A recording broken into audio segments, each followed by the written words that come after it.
ఇప్పుడు ఈ విషయాలన్నీ కూడా మళ్ళీ మీ పేరెంట్స్కి అర్థం అవ్వాలని చెప్పి రూల్ ఏం లేదు. ఖచ్చితంగా ఆబ్వియస్గా వాళ్ళకి అర్థం అవ్వదు. ఎందుకంటే వాళ్ళ ఏజ్ గ్రూప్ వేరే, మన ఏజ్ గ్రూప్ వేరే.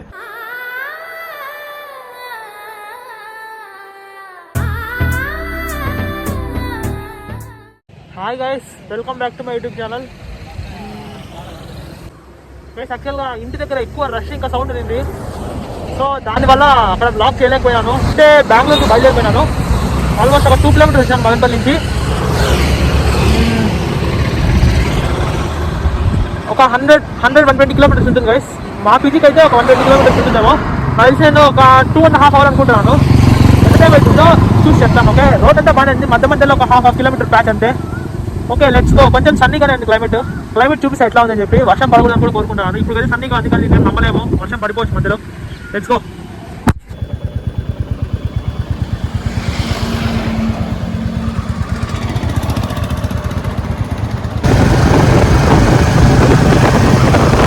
కొంచెం క్లౌడీగానే ఉంది. నేను ఇప్పుడు చూపించినప్పుడు మీకు ఎంత కనిపించింది కదా, ఇప్పుడే కనిపించలేదు ఎంత. మదనపల్లి నుంచి బెంగళూరుకి ఎక్కువ బ్లాబ్లాస్ తిరుగుతుంటాయి. అంటే కార్పూలింగ్ అంటారు కదా, పిచ్చికి అట్లాంటిది. చింతామణి వచ్చేంత వరకు మొత్తం ఫారెస్ట్ అయింది. ఆ తర్వాత నుంచి కొంచెం బ్లాంక్ అవుట్గా ఉంటుంది. ఎప్పుడైతే మనము హెచ్ క్రాస్ దాటేస్తామో, అంటే చింతామణి దాటిన తర్వాత హెచ్ క్రాస్ దాటేస్తామో అప్పటి నుంచి కొంచెం ట్రాఫిక్ ఉంటుంది. ఇంకా హోస్కోట తర్వాత నుంచి మీకు చెప్పవలసి ఉంటుంది ఎంత ట్రాఫిక్ ఉంటుంది. మొన్నైతే నాకు 1.5 అవర్ పట్టింది, కానీ బ్లాక్ కూడా చేయలేకపోయాను. ఈసారి పరిస్థితి ఏమి అని చెప్పి అదే అర్థం కూడా అవ్వట్లేదు నాకు.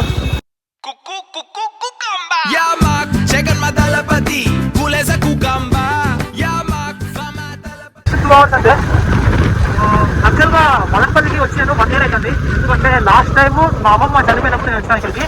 ఇప్పుడు అదే మా అమ్మమ్మది 1 year ఫంక్షన్ ఉంటుంది కదా, దానికి వచ్చినప్పుడు.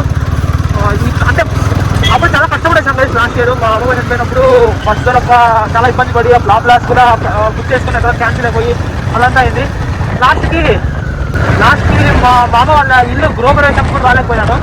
యాక్చువల్గా ఆ రోజు ఒక చాలా పెద్ద స్టోరీ జరిగింది. ఏంటంటే ఫస్ట్ బ్లాక్లో బుక్ చేసుకొని అది వాడు లాస్ట్ మినిట్లో క్యాన్సిల్ చేసిన ఇంకొకటి బుక్ చేసుకొని వాడు వసుకోటే వరకు తీసుకొని వచ్చి ఆ తర్వాత క్యాన్సిల్ అయిపో అంటే ఏదో వాడికి ఏదో ఒక చిన్న బ్రేక్ డౌన్ అయింది కార్ తీసుకున్న వల్ల. అక్కడే దిగేసి తర్వాత బస్సుల కోసం వెయిట్ చేసుకుంటా బస్సు దొరక అదంతా అయింది.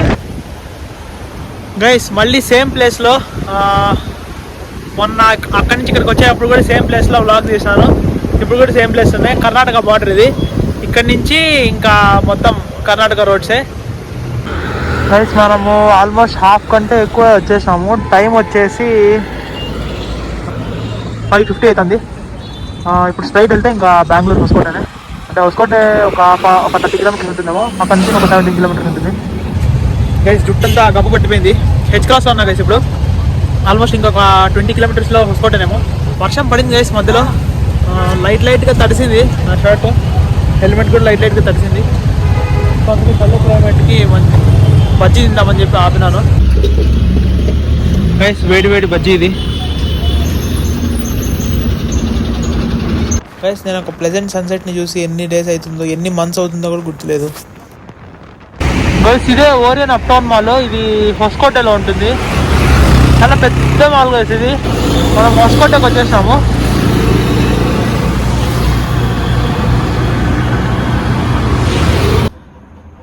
హాయ్ గైస్, ఎదురుగా కనిపిస్తున్న బిల్డింగ్స్ చాలా అందంగా ఉన్నాయి కదా.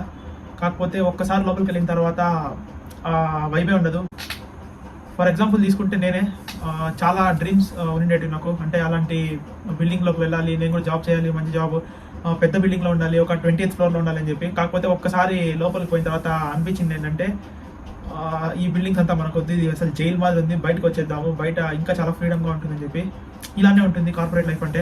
యాక్చువల్గా నేను చెప్పాలనుకుంది కూడా అదే గైస్ మీకు. ఏదో రిలేటివ్స్ చెప్పినారు, అమ్మ చెప్పింది, డాడీ చెప్పినాడు, లేదంటే అక్క చెప్పింది అని చెప్పి ఏదో మనకు నచ్చిన ఒక వే కాకుండా వాళ్ళు చెప్పిన వేలో వెళ్ళిపోయినామంటే ఎప్పుడన్నా గుర్తుపెట్టుకోండి గైస్, మనకు నచ్చింది చేయాలి, మనకు నచ్చిన వేలో పోవాలి. చేసే పని ఏదైనా సరే కరెక్ట్ అయ్యాలి అంతే. మన పేరెంట్స్ కూడా చాలా హ్యాపీగా ఫీల్ అవుతారు అప్పుడు. మన పేరెంట్స్కి ఏం కావాలి గైస్, జస్ట్ మనం లైఫ్లో ఒక మంచి పొజిషన్లో ఉన్నామా, ఆ తర్వాత మంచిగా ఎర్న్ చేసినామా, ఆ తర్వాత మంచి సెటిల్ అయినామా, ఇంతే కావాలి వాళ్ళకి. మళ్ళీ చెప్తున్నాను, పెద్దవాళ్ళు, పేరెంట్స్, రిలేటివ్స్ వీళ్ళందరూ చెప్పేది కూడా మన మంచికే. అంటే బయట కాంపిటీషన్ చూసింటారు కదా వాళ్ళు కూడా. వాళ్ళు ఏమనుకుంటారంటే లేదు ఎక్కడన్నా మనం చెడుదారిలో వెళ్ళిపోతామేమో, అంటే మనకి అవగాహన లేకుండా వాళ్ళు చెప్పింది కాకుండా వేరే చేస్తే ఇంకొకటి ఏమన్నా చెడుదారిలో, తప్పుదారిలో వెళ్ళిపోతామేమో అని చెప్పి వాళ్ళు చెప్తారు. మనమే ఒక గోల్ సెట్ చేసుకొని ఆ గోల్ కి టువర్డ్స్ మనము వెళ్ళాలి. లేదంటే ఏమైపోతుందంటే ఒక రిగ్రెట్ ఫీల్ అయిపోతాం మనము ఫ్యూచర్లో. అంటే ఇట్లా పేరెంట్స్ చెప్పినారని చెప్పి నేను ఇంజనీరింగ్ తీసుకున్నాను, లేదంటే మా రిలేటివ్స్ చెప్పారని చెప్పి నేను ఎంబీబీఎస్ చేశాను, కాకపోతే నాకు ఇది ఇష్టం లేదు అని చెప్పి తర్వాత రిగ్రెట్స్ ఫీల్ అయినా సరే మనం ఏం చేయలేము. ఎందుకంటే ప్రతిదానికి ఒక డెసిగ్నేటెడ్ పాత్ ఉంటుంది. ఆ పాత్లో వెళ్తే మాత్రమే అది జరుగుతుంది. ఒక గోల్ని మనం సెట్ చేసుకున్నామంటే దాన్ని దాటి అసలు పక్కకి వెళ్ళకూడదు. మనం ఏమనుకున్నామో అదే చేయాలి, సక్సెస్ఫుల్గా కంప్లీట్ చేయాలి, మంచిగా సెటిల్ అవ్వాలి లైఫ్లో. ఫైనల్ పాయింట్ ఏంటి అంటే మనం సక్సెస్ఫుల్గా సెటిల్ అవ్వాలి. మన పేరెంట్స్కి కావాల్సింది అదే, మన రిలేటివ్స్కి కావాల్సింది కూడా అదే. మళ్ళీ చెప్తున్నాం గైస్, ఒక్కసారి పోయిన టైం మాత్రం మళ్ళీ తిరిగి రాదు. ఎవరి కోసమో అడ్జస్ట్ అయిపోయి సాక్రిఫైస్ చేసి ఒక వేలో కాకుండా ఇంకొక వేలో పోతే మటుకు చాలా అంటే హ్యూజ్ రిగ్రెట్స్ ఫీల్ అవుతాం తర్వాత మనమే. ఇప్పుడు ఫర్ ఎగ్జాంపుల్ తీసుకుంటే నాకు చాలా డ్రీమ్స్ ఉండేవి లైఫ్లో. అంటే నేను పైలట్ అవ్వాలి అని చెప్పి, ఇంకా అంటే ఒక్కొక్క ఏజ్కి తగ్గట్టుగా ఒక డ్రీమ్ ఉండేది. ఫైనల్గా అయితే పైలట్ అవ్వాలని చెప్పి ఉంది. కాకపోతే ఇట్లా పియర్ ప్రెషర్, సొసైటీ ప్రెషర్, అందరూ ఇంజనీరింగ్ అని చెప్పి నేను కూడా ఇంజనీరింగ్ చేరిపోయాను. అంటే ఇప్పుడు నా జాబ్, నేను చేస్తున్న జాబ్ నాకు నచ్చట్లేదని కాదు, యాక్చువల్గా ఈ జాబ్ గురించి కూడా నేనే డ్రీమ్ చేశాను. కాకపోతే ఒక చిన్న రిగ్రెట్ అయితే ఉండిపోయింది. అలా పైలట్ అవ్వలేకపోయినానే, అంటే ఖచ్చితంగా ఒక ఏరోప్లేన్ పైన చూసినప్పుడు నాకు అనిపిస్తుంది ఒక పైలట్ అవ్వలేకపోయినాను అని చెప్పి. అలాంటి రిగ్రెట్స్ ఎవరి లైఫ్లో ఉండకూడదు. ఖచ్చితంగా మీ లైఫ్ అయితే అసలు ఉండకూడదు. ఒక గోల్ సెట్ చేసుకోండి. అంటే ఇప్పుడు ఒకవేళ జాబ్ చేస్తుండొచ్చు, వేరే ఏం చేయలేదు అనుకుంటే ఒక సైడ్ ఇన్కమ్ కోసం ఏదైనా ఆలోచించండి. మనసుకు నచ్చింది మనం కరెక్ట్ చేస్తామని చెప్పి మనకు తెలియాలి, అంతే. అదే పాయింట్ అనిపిస్తుంటుంది అప్పుడప్పుడు. వేరే దాంతో జాయిన్ అవ్వలేకపోయినా నేను, అంటే పైలట్ కోర్స్ కానీ ఎట్లా ఏమన్నా. ఎందుకంటే ఏమో ఒక భయం ఉండేది మనసులో. ఏమనంటే ఒకవేళ ఈ రోజు వీళ్ళు చెప్పింది నేను వినకపోతే, నేను రాంగ్ స్టెప్ వేస్తే నా ఫ్యూచర్ బాగా అవ్వదేమో అని చెప్పి. కాకపోతే అలా రిగ్రెట్స్ ఉండకూడదు. అలా భయం ఉన్నప్పుడు పేరెంట్స్ చెప్పిన మాట వినడమే మంచిది. అలా లేదు, మీకు అనిపించింది, మీ హార్ట్లో అనిపించింది ఇలా నేను ఒకటి అవ్వాలి అని చెప్పి అంటే ఖచ్చితంగా దాని వైపు అడుగులేండి మీరు. అంటే ఇంకా ప్రిసైజ్గా ఒక ఎగ్జాంపుల్ చెప్తాను చూడండి. మీకు ఒక 4 మెంబర్స్ ఉన్నారు, ABCD అని చెప్పి. ఆ ABCD అనేవాళ్ళు, ఏ అనేవాడు ఒక డాక్టర్ అవ్వాలనుకున్నాడు, B అనేవాడు ఇంజనీర్ అవ్వాలనుకున్నాడు, C అనేవాడు ఒక మ్యూజిషియన్ అవ్వాలనుకున్నాడు, అలాగే D అనేవాడు ఒక పైలట్ అవ్వాలనుకున్నాడు అనుకోండి. ఇప్పుడు ఈ 4 మెంబర్స్ వచ్చేసి వాళ్ళు అనుకునేది వాళ్ళు చేస్తారు. కానీ E అనే పర్సన్, అంటే 5th పర్సన్ ఉంటాడు కదా, ఆ E అనే పర్సన్ వచ్చేసి ఆ 4 మెంబర్స్ని చూసుకుంటా, అంటే ABCDని చూసుకుంటూ నేను వాళ్ళలాగా అవ్వాలి అని చెప్పి అనుకుంటే ఎప్పటికీ అవ్వలేడు. వాడికంటూ ఒక సపరేట్ గోల్ ఉండాలా. ఈ 4 మెంబర్స్ని చూసుకుంటా వాళ్ళు సపోజ్ వాళ్ళు MBBS జాయిన్ అవ్వాలంటే వాళ్ళు బైపీసీ చేస్తున్నారు, నేను కూడా బైపీసీని చేయాలి. వాళ్ళు ఇంజనీర్ అవ్వడానికి వాళ్ళు MPC చదువుకున్నారు, వాళ్ళు ఇంజనీరింగ్ చేస్తున్నారు, నేను కూడా అదే చేయాలి అంటే అస్సలు అవ్వలేరు. ఎందుకంటే ఒక్కొక్కరిలో ఒక టాలెంట్ ఉంటుంది. ఇప్పుడు ఈ విషయాలన్నీ కూడా మళ్ళీ మీ పేరెంట్స్కి అర్థం అవ్వాలని చెప్పి రూల్ ఏం లేదు. ఖచ్చితంగా ఆబ్వియస్గా వాళ్ళకి అర్థం అవ్వదు. ఎందుకంటే వాళ్ళ ఏజ్ గ్రూప్ వేరే, మన ఏజ్ గ్రూప్ వేరే. వాళ్ళకి అర్థం అవ్వాలంటే మనమే అర్థం చేసి చెప్పాలి. వాళ్ళకి ఏదో సొంతంగా అర్థమైపోయి అన్ని వాళ్ళు అర్థం చేసుకొని మీ దగ్గరికి వచ్చి లేదు మీకు ఇష్టం వచ్చింది మీరు చేయాలంటే ఎవరు అటు చెప్పరు. ఎందుకంటే వాళ్ళకి భయం ఉంటుంది కదా. కాబట్టి ఖచ్చితంగా వాళ్ళు అపోజ్ చేసాక ట్రై చేస్తారు. ఒకవేళ మీ గోల్ స్ట్రాంగ్ అయ్యి మీ మైండ్లో మీకు పర్సివరెన్స్ ఉంటే మీరే దాన్ని ఒప్పించాలి, అంతే. ఇప్పుడు ఫర్ ఎగ్జాంపుల్ వచ్చేసి నా ఫ్రెండ్ మహేంద్ర ఉంటాడు కదా, కొన్ని నా వీడియోస్లో కనిపిస్తుంటాడు. వాడు ఇప్పుడు ఒక జావా కోర్స్ చేస్తున్నాడు స్కేలర్లో. చాలా ఇంపార్టెంట్ వాల్యుబుల్ కోర్స్ అది. దాన్ని చేయడం వల్ల నెక్స్ట్ ఏదైనా ఒక ప్రోడక్ట్ బేస్డ్ కంపెనీకి జంప్ అవ్వడానికి చాలా ఈజీగా ఉంటుంది. కానీ నాకు జావా ఇష్టం లేదు పర్సనల్గా. నేను వాడిని చూసి వాడు జావా చేస్తున్నాడు, నేను కూడా జావానే కోర్స్ తీసుకోవాలి, నేను కూడా అందులోనే డెవలప్ అవ్వాలి అంటే అసలుకే జరగదు గైస్. మా రూమ్లో 3 ఉంటాము. ఒకడేమో జావా అంటే బాగా ఇష్టంగా ప్యాషనెట్గా చేస్తాడు కోడింగ్ అంతా. ఇంకొకటి ఉన్నాడు, వాడు testing full on hard core tester. వాళ్ళ టీంలో వాడే బెస్ట్ టెస్ట్. నేను వచ్చేసి డెవాప్స్ అంటే అది వేరే స్ట్రీమ్. అట్లా ఒక్కొక్కరికి ఒకటి ఉంటుంది. వాడు ఇప్పుడు మహేంద్ర జావా చేసినాడు కదా అని చెప్పి నేను జావా తీసుకోలేను. లేదంటే ఇంకొక నా ఫ్రెండ్ వచ్చేసి టెస్టింగ్ చేస్తున్నాడు కదా అని చెప్పి నేను టెస్టింగ్లో వెళ్ళాను. ఎవరి దారి వాళ్ళదే. వాళ్ళ దారిలో వాళ్ళు ఎంత కష్టపడతారనే దాన్ని బట్టి మన ఫైనల్ రిజల్ట్స్ ఉంటాయి. సో ఇది గైస్, ఫైనల్గా నేను చెప్పొచ్చేది ఏంటంటే ఇది మన లైఫ్, మనమే డిజైన్ చేసుకోవాలా.